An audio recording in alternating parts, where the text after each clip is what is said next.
எம்மா. ஆ. வாழ்க வையகம், வாழ்க வையகம், வாழ்க வளமுடன். குரு வாழ்க, குருவே துணை.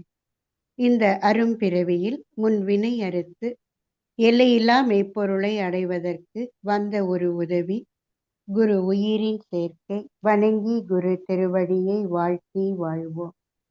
வாழ்க வளமுடன். உலக சமுதாய சேவா சங்கம் நார்வே டென்மார்க் இணையவழி பொறுப்பாளர்கள் அனைவருக்கும் எனது நன்றிகளும் வணக்கங்களையும் வாழ்த்துக்களையும் தெரிவித்துக் கொள்கிறேன். மேலும் இணையத்தில் இணைந்துள்ள அனைத்து வேதாத்திரிய சகோதர சகோதரிகளுக்கும் என் அன்பை வாழ்க வளமுடன் என்ற வாழ்த்தாக தெரிவித்து மகிழ்கிறேன். ஆசான் அருள் தந்தை வேதாத்திரி மகிழ்ச்சி அவர்களின் பேரறிவோடு நம் சிற்றறிவை இணைத்து கொண்டு அவ்வறிவை நம்மை வழி நடத்த சங்கல்பம் மேற்கொள்வோம். வாழ்க வளமுடன். வரவேற்புரை நல்கிய அருள்நிதி சுகந்தி அம்மா அவர்களுக்கும் இறைவணக்கம் குருவணக்கம் பாடி பஞ்சேந்திரிய தவத்தை அருமையாக நடத்தி கொடுத்த அருள்நிதி புவனா அம்மா அவர்களுக்கும் நன்றி உரை வாழ்த்துறை கூற இருக்கும் அருள்நிதி நேசமலர் அம்மா அவர்களுக்கும் உலக நல வாழ்த்து பாட இருக்கும் பகீரதி அம்மா அவர்களுக்கும் எனது நன்றிகளை வாழ்க வளமுடன் என்ற வாழ்த்தாக தெரிவித்து மகிழ்கிறேன். வாழ்க வளமுடன். இன்றைய சிந்தனை தலைப்பு தேவை உணர்வும் அறியாமையும். தேவை உணர்வும் அறியாமையும். இப்போ வாழ்க்கைய ரொம்ப லகுவா வாழணும், அதாவது ஈஸியா சுலபமா வாழணும் அப்படின்னு நினைச்சா எது தேவையோ அதை பெறணும். அப்படி நினைக்கிறது தான் தேவை உணர்வு. அறியாமை அப்படிங்கிறது என்ன தேவை, எவ்வளவு தேவை அப்படிங்கிறது தெரியாம இருக்கிறது அல்லது புரிந்து கொள்ளும் திறன் இல்லாம இருக்கிறது தான் அறியாமை ஆகும். இத மடமைன்னும் அஞ்ஞானம் அப்படின்னும் அறிவின்மைன்னு அப்படின்னும் அறிவில் மயக்கம் அப்படின்னு பல பேர்ல சொல்லுவாங்க. வள்ளுவர் இதை பேதமை என்று சொல்றாரு. பேதமைனா என்ன அப்படிங்கிறது ஒரு குறள்ல விளக்கம் சொல்றாங்க. அஞ்சுவது அஞ்சாமை பேதமை அப்படின்னு சொல்றாரு. எதுக்கு பயப்படணுமோ, அஞ்சுவதுன்னா பயப்படணும், எதுக்கு பயப்படணுமோ அதுக்கு பயப்படாம இருக்கிறது தான் அறியாமை அப்படின்னு சொல்றாங்க. அஞ்ச வேண்டியதுக்கு, அதாவது தீமை செய்யறதுக்கு அஞ்சணும், அப்படி இல்லாம இருக்கிறது முட்டாள்தனம், பேதமை அப்படின்னு சொல்றாரு. இன்னொரு குறள்ல கூட சொல்லுவாங்க வள்ளுவர், ஓதி உணர்ந்தும் பிறருக்கு உரைத்தும் தான் அடங்கா பேதமையின் பேதையார் இல் அப்படின்னு ஒரு குறள்ல சொல்லுவாங்க. ஓதி உணர்ந்தோம்னா பல நூல்களை படித்தோம், ஓதினா படிக்கிறது, உணர்ந்தோம்னா படித்ததை உணர்றது, பிறருக்கு உரைத்தோம்னா அத பிறருக்கு உபதேசம், இது மாதிரி சொற்பொழிவு செய்தோம். தான் அடங்கா அப்படிங்கிற பேதைக்கு, அதாவது அந்த கல்வி அறிவுக்கு தக்கபடி நடக்காத முட்டாளை விட பெரிய முட்டாள் வேற யாருமே இல்லை அப்படின்னு சொல்லி அந்த பேதமைங்கிற குணத்தை ரொம்ப கடுமையா சொல்றாரு. அந்த பேதமையை தான் சுவாமிஜி அறியாமைன்னு சொல்லி நமக்கு விளக்குறாங்க. 1000 சூரியன் ஒருங்கே உதிச்சா கூட பார்வை இல்லாதவன் அதை உணர மாட்டான். ஏன்னா கண்ணு தெரியாதனால அந்த ஒளியை அவனால உணர முடியாது. அதுபோல அறியாமைங்கிற திரையில மறைக்கப்பட்டிருந்தோம்னா வாழ்க்கையை பற்றிய தெளிவு இல்லாம தான் இருப்போம். ஸோ இந்த அறியாமை அகல வேண்டும். அதுக்கு என்ன தேவை அப்படிங்கிறத புரிந்து கொண்டு வாழ்க்கைய வாழ வேண்டும். அதை வாழ்வாங்கு வாழணும்னு சொல்லி சுவாமிஜி சொல்லுவாங்க. அதுதான் மகிழ்ச்சி நமக்கு தத்துவ விளக்கத்தின் மூலம் விளக்குறாங்க. வாழ்வாங்கு வாழ என்ன தேவை அப்படிங்கிறது ஒரு பாடல்ல இது மாதிரி சொல்லுவாங்க. மனிதருக்கு உணவு உடை வீடு வேண்டும். என்ன வேணும்?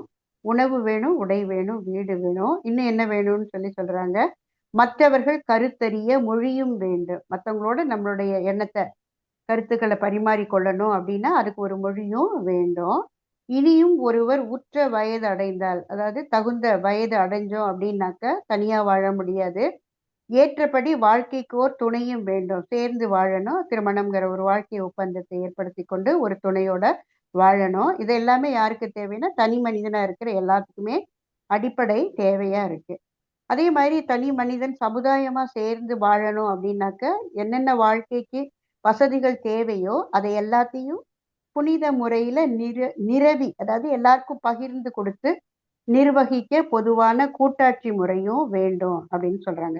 இதெல்லாம் தான் தேவை அப்படின்னு சொல்லி சொல்றாங்க. ஆனா நடைமுறையில இருக்கிறது என்ன அப்படின்னு பார்த்தா ஒவ்வொரு தனி மனித வாழ்விலையும் சரி, கூட்டாட்சி முறையிலையும் சரி, தேவையற்ற பொருட்கள் பல தேடி வாழ்வில் தேவை பெருகி துன்பம் மலிய கண்டோம் அப்படின்னு இன்னொரு பாடல்ல சொல்றாங்க. எது எது தேவை இல்லையோ அதெல்லாம் வேணும் அப்படின்னு நினைச்சு அதை பெருக்கி பெருக்கி அதனால நிறைய துன்பத்தை அனுபவிக்கிறோம். தேவைக்கு மேல் அதிகமாக துய்த்த தீங்குகளே 5 பழி, வியாதி, ஏழ்மை அப்படின்னு சொல்றாங்க. தேவைக்கு மேல அதிகமா அனுபவித்ததுனால கண்ட பலன் என்ன அப்படின்னாக்க 5 பழிச் செயல்களும், வியாதியும், ஏழ்மையும் தான் அப்படின்னு சொல்லிட்டு இன்னொரு பாடல்ல சொல்றாங்க. அப்ப தேவைய உடனடியா குறைச்சுக்கலாமா அப்படின்னு கேட்டா, தேவைகளை உடனடியாக குறைத்து விட்டு செயல்கள் தம்மை திருத்திவிட முடிந்திடாது அப்படின்னு சொல்றாங்க. உடனே அத திருத்திக்க முடியாது. ஏன்னா, தேவைகள அடிப்படையா கொண்டு தான் வாழறோம். அதனால என்ன செய்யணும்? அந்த சிறப்ப உணர்ந்து, சிந்தித்து உணர்ந்து கொள்ளணும்.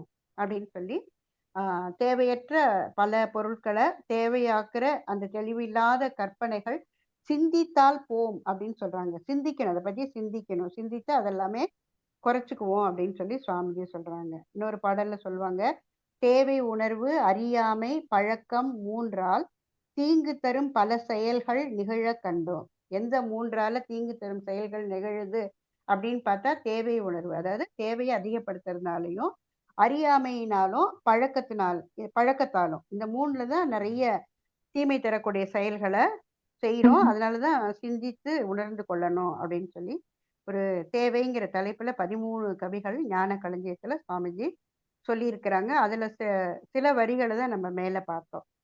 இன்னும் சிந்திப்போம். ஏற்கனவே நம்ம பார்த்த மாதிரி, மனிதன் உயிர் வாழ்றதுனால தான் பசி, தாகம், உடல் தட்பவெட்ப ஏற்றத்தாழ்வு, உடல் கழிவுப் பொருட்களின் உந்துவேகம் போன்ற இயற்கை துன்பங்கள் ஏற்படுது. ஸோ அதனால தான் தேவையும், ஆசையும் ஏற்படுது. இப்ப தேவையின் காரணமாக ஆசை அ எழுந்த ஆசை தேவை நிறைவோட நின்னுறணும். ஆனா பொதுவா அப்படி நிக்கிறது கிடையாது.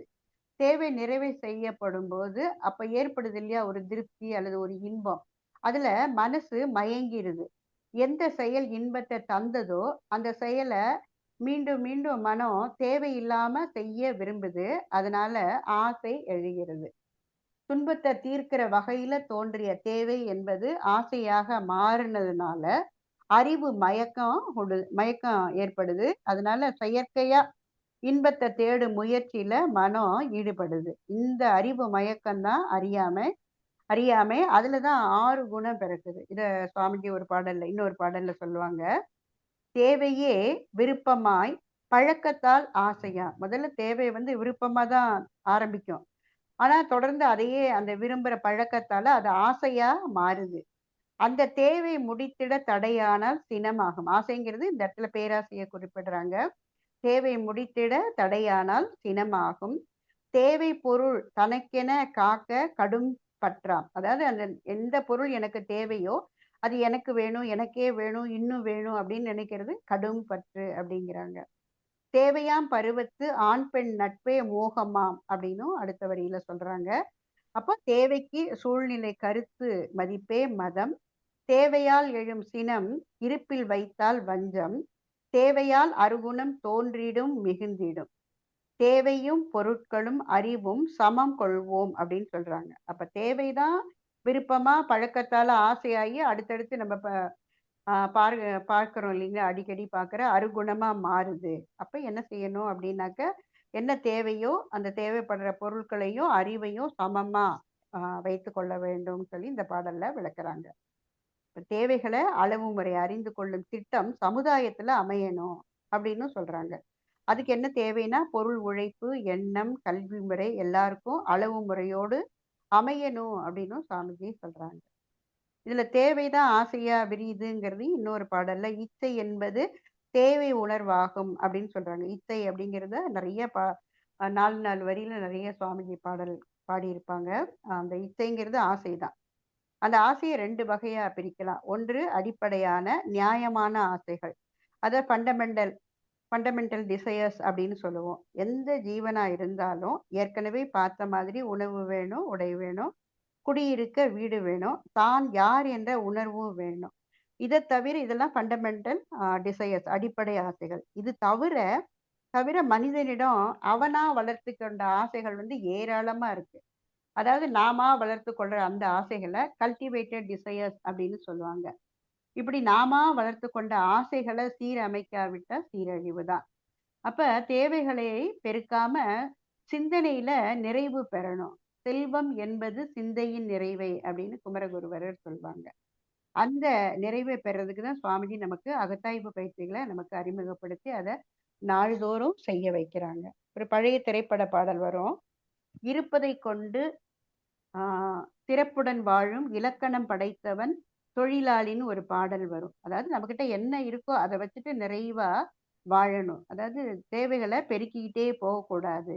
இப்ப இந்த இலக்கணம் சொன்னாங்க இல்லைங்களா? எது இருக்கோ நம்மகிட்ட வாழ்க்கைய லகுவா வாழ்றதுக்கு வாழ்வினுடைய நோக்கம் இலக்கணம்னாக்க இலக்கு. அதாவது வாழ்க்கையுடைய லட்சியம் அல்லது நோக்கம், குறிக்கோள் இப்படி எப்படி வேணாலும் எடுத்துக்கலாம். அதுக்கு என்ன தேவைன்னா, மகிழ்ச்சியா வாழ்றது தான். எப்படி பிறவியின் நோக்கம் வீடு பேறுன்னு சொல்றோமோ, அதே மாரி வாழ்வினுடைய நோக்கம் மகிழ்ச்சி. அந்த மகிழ்ச்சியா வாழ்றதுக்கு எது தேவையோ அத நம்ம கடைப்பிடிக்கணும். பேராசையா விரியிற மாரி பார்த்துக்க கூடாது. ஏன்னா பேராசை அப்டின்னா, வழுக்கல் நிறைந்த பாதைன்னு சொல்றாங்க. அதே மாரி பேராசைய தொடர்ந்து ஒரு சினத்த நெருஞ்சி முள் நிறைந்த பாதைன்னும் சொல்றாங்க. அப்ப ஆசை பேராசையா விரியாம பார்த்துக்கணும். இந்த பேராசைய பத்தி கூட சுவாமிஜி முன்னாடி சொல்லி கேட்ட ஒரு இது ஞாபகத்துக்கு வருது. நெப்போலியன் நெனைக்கிறேன். நாடு படிக்கிற ஆசையில உலக நாடுகள் பலவற்ற அ தன் க வசப்படுத்துறாரு. ஆனா, அவர் இறக்கும்போது அவருடைய சவப்பெட்டியில என்ன சொன்னாராம், 2 பக்கமும் ஓட்ட போட்டு அதுல என்னுடைய கைகள தொங்க போடணும் அப்படின்னு சொன்னாராம். இப்ப மரண தருவாயில சாகும்போது அவருக்கு ஏன் இந்த ஆசை வந்தது அப்படின்னு பார்த்தா, நான் ஆசைப்பட்டு எவ்வளவோ நாட பிடிச்சேன். ஆனா, போகும்போது ஒண்ணுமே எடுத்துட்டு போகல அப்படிங்கிறது உலகத்தவருக்கு தெரியணும். அதுக்காக தான் அப்படின்னு சொல்லி சொன்னதாக சுவாமிஜி சொல்லி கேட்டுருக்கோம். ஏன்னா, இந்த உலகத்தவர்கள் இத புரிஞ்சுக்கணும். எவ்வளவுதான் சேர்த்து வச்சாலும் கடைசியில போகும்போது எதையுமே கொண்டு போறதில்ல. அந்த நிலையாமைய புரிஞ்சு கொள்ளணும் அப்படிங்கிறதுக்காக தான் அப்படின்னு சுவாமிஜி சொல்லி கேட்டுருக்கோம்.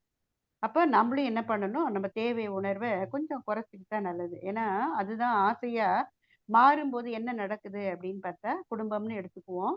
இப்ப கணவன் கிட்ட மனைவி கிட்ட ஏகப்பட்ட எதிர்பார்ப்பு இருக்கும். அதே மாரி மனைவி கிட்ட கணவன் ஏகப்பட்ட எதிர்பார்ப்போட தான் இருப்பாங்க.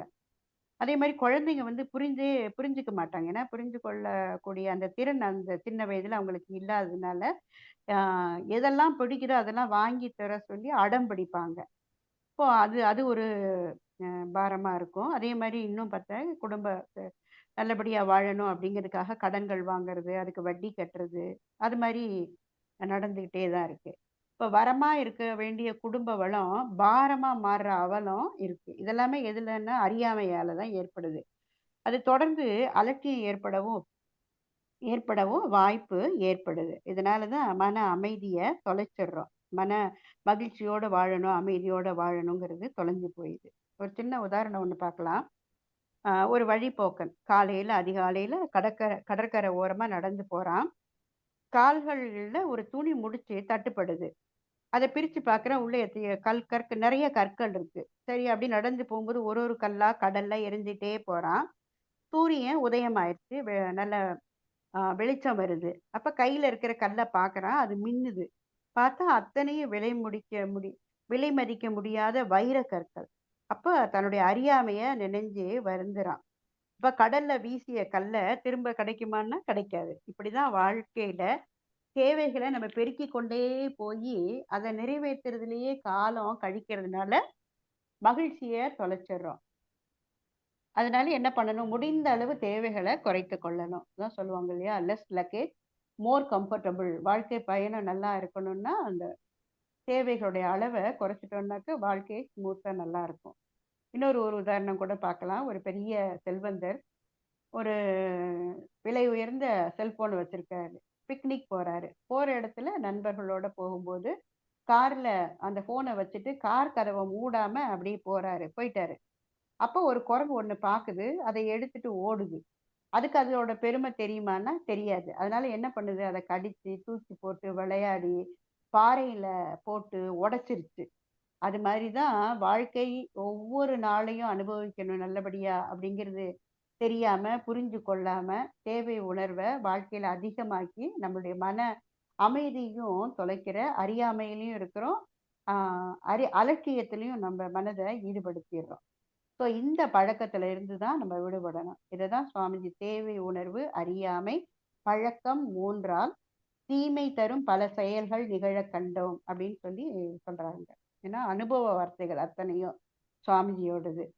இப்போ தேவை உணர்வு தான் ஆசை முதல் முதல் ஆசை போன்ற 6 குணமா மாறுறத அறியாத அறியாமைங்கிற இருள்ல இருந்து அந்த மருள்ல, அதாவது அறிவு மயக்கத்திலிருந்து விடுபடதான் அகத்தாய்வு பயிற்சிகள் நமக்கு அறிமுகப்படுத்தப்பட்டு இருக்கிறது. பிறந்த உடனே தேவைகள் இயற்கையாக எழறது இயல்புதான். அதையும் நிறைவேறத்தக்க வகையில எல்லா வளங்களும் இயற்கையிலேயே அமைஞ்சுதான் இருக்கு. விதை வந்த பின் தான் புழு வந்தது. புழு வந்த பின் விதை வரல. ஏன்னா புழுவுக்கு உணவு தேவை. அதுக்காக முதல்லயே தாவர இனம் முதல்ல வந்துருச்சு. அப்புறம் தான் 2வது உயிரினம் வந்தது புழு. அப்போ புழுவுக்கு தேவையான உணவு எதுல இருக்கு? அந்த தாவர விதையில இருக்கு. அதை போலதான் நமக்கும். நாம பிறக்கிறதுக்கு முன்பே நம்முடைய வாழ்வின் வளம் அத்தனையும் இயற்கையில ஏற்கனவே அமைஞ்சுதான் இருக்கு. நமக்கு ஒரு பெற்றோர், அதே மாதிரி நம்ம கல்வி கற்க கல்விக்கூடம், தொழில் புரிய சமுதாயம் அப்படின்னு ஒவ்வொருவருடைய தேவையும் பிறப்பிலேயே இணைக்கப்பட்டு வளங்களும் நிறைஞ்சுதான் இருக்கு. இதைதான் சுவாமிஜி உயிர் வகைகள் வரும் முன்னே பயிர் வகைகளை வைத்த இறைவன் அப்படின்னு சொல்லுவாங்க. உயிர் வருதுங்கிறதுக்காகவே அதுக்கு முன்னாடியே பயிர் வகைகளை படைச்சிட்டான் இறைவன் அப்படின்னு சொல்லி ஒரு பாடல்ல பாடுவாங்க. அப்ப எனக்கு என்ன தேவையோ இறைவா அதை நீயே செய்து கொடு என்று கேட்டால் அவனாக பார்த்து கொடுப்பது ஏராளமா இருக்கும். எனக்கு என்ன தேவைங்கிறது இறைவனுக்கு தெரியும். அதை பார்த்து நீயே கொடு அப்படின்னு சொன்னா அவன் கொடுக்கறது ஏராளமா இருக்கும். நாம எனக்கு இது தேவை அப்படின்னு சொல்லி நம்ம கேட்க வேண்டிய தேவையே இல்லை. ஆனா அப்படிதான் நம்ம தேவையை பெருக்கிக்கிட்டே இருக்கிறோம். அதனாலதான் யோசிக்க வேணும்னு சொல்லுவாங்க. ஆசை சீரமைப்பு பயிற்சியிலே சொல்லுவாங்க இல்லையா, இது தேவையா, இது இல்லாம என்னால வாழ முடியாதா அப்படின்னு சொல்லி கேள்வியெல்லாம் கேட்டு அந்த சீரமைப்பு பயிற்சியை நமக்கு சுவாமிஜி கொடுத்துருக்காங்க. தெய்வ நீதி நம்ம கேட்கறதுனால கொடுப்பதும் இல்லை, கேட்காம இருந்தா கொடுக்காம இருக்கிறதும் கிடையாது. இறைநிலை நம்முடைய வாழ்க்கை தேவைகளை நம்முடைய கர்ம வினைகளுக்கு ஏற்ப கொடுத்து கொண்டே தான் இருக்கும். இயேசு சொல்றாங்க, நீ பிதாவை நோக்கி இன்னது வேண்டும் அப்படின்னு கேட்கறதுக்கு முன்னால உனக்கு இன்னது தேவை என்பதை பிதா அறிந்திருக்கிறார். மாணிக்க வாசகரும் திருவாசகத்துல வேண்டத்தக்கது அறிவோய் நீ வேண்ட முழுவதும் தருவோய் நீ அப்படின்னு சொல்றாரு. எனக்கு என்ன வேணுங்கிறது இறைவா உனக்கு தெரியும். அதே போல வேண்ட முழுவதும் தருவோம்னா நான் கேட்கறதெல்லாம் இல்லை, என்னுடைய வாழ்க்கைக்கு என்னென்ன தேவையோ அதை எல்லாத்தையும் நீ தருவாய் அப்படின்னு சொல்லி அந்த திருவாசகத்திலையும் சொல்லுவாங்க. படைக்கப்பட்டவனுக்கு நம்ம படைக்கப்பட்டிருக்கிறோம். என்னென்ன தேவை அப்படிங்கிறது நம்மளை படைத்த இறைவனுக்கு தெரியாதா? தெரியும் இல்லையா? தாய்க்கு தெரியாதா குழந்தையின் தேவை என்ன என்ன என்ன என்ன அப்படிங்கிறது? அதே போல இறைக்கும் தெரியும் நமக்கு என்ன வேண்டும் அப்படின்னு சொல்லி. தாய் குழந்தையுடைய தேவையை அறிந்து பூர்த்தி செய்வது போல இறைவனும் நம் தேவையை பூர்த்தி செய்கிறான். இப்போ எது தேவையோ அதை மட்டும் நம்ம நிறைவேற்றுவதற்கு பாடுபடணும். அதை ஆசையா பெருக்கி 6 குணமா மாறாம இருக்கணும்.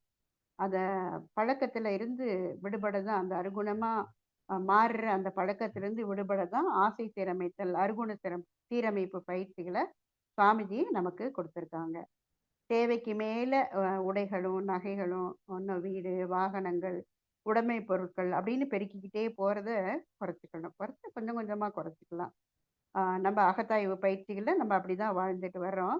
எப்படி குறைஞ்ச தேவையோட இவங்கெல்லாம் மகிழ்ச்சியா வாழ்றாங்க அப்படின்னு மற்றவங்களும் வியந்து இதை நாமளும் கடைபிடிக்கணும் அப்படிங்கிற மாதிரி உதாரண புருஷர்களாக நம்ம எல்லாருமே வாழ்ந்துட்டு தான் வரோம். குரு குண்டலினி யோகம் அப்படிங்கிற அருள் ஒளியை ஏற்றி விட்டதுனால நம்முடைய தேவை உணர்வை தெரிந்து கொண்டோம். சேவை செய்து மகிழ்ந்துட்டு இருக்கோம். முன்னாடி இருந்த அறியாமை அப்படிங்கிற இருளையும் அகற்றும் அறிவின் வெளிச்சமாகிய ஸ்கை யோகா பயிற்சிகளை தொடர்ந்து செய்துட்டே வர்றோம். தொடர்ந்து செய்வோம். தொண்டாற்றி இன்பம் காண்போம். அற்புதமான இந்த வாய்ப்பினை அளித்த அனைவருக்கும் நன்றி கூறி நிறைவு செய்கிறோம். வாழ்க வளமுடன். வையமெல்லாம் வாழட்டும். வாழ்க்கை வளம் காத்தினிதாய் வளரட்டும் மெய்யறிவு வாழ்க்கை இன்பம் துய்த்தலிலே உய்ய மெய்ப்பொருள் நாட்டம் உலகெங்கு மக்களிடம் ஓங்குக மேலோங்குக நம் உள்ளங்கள் எல்லாம் ஒன்றுபட. வாழ்க வளமுடன். நன்றி அம்மா.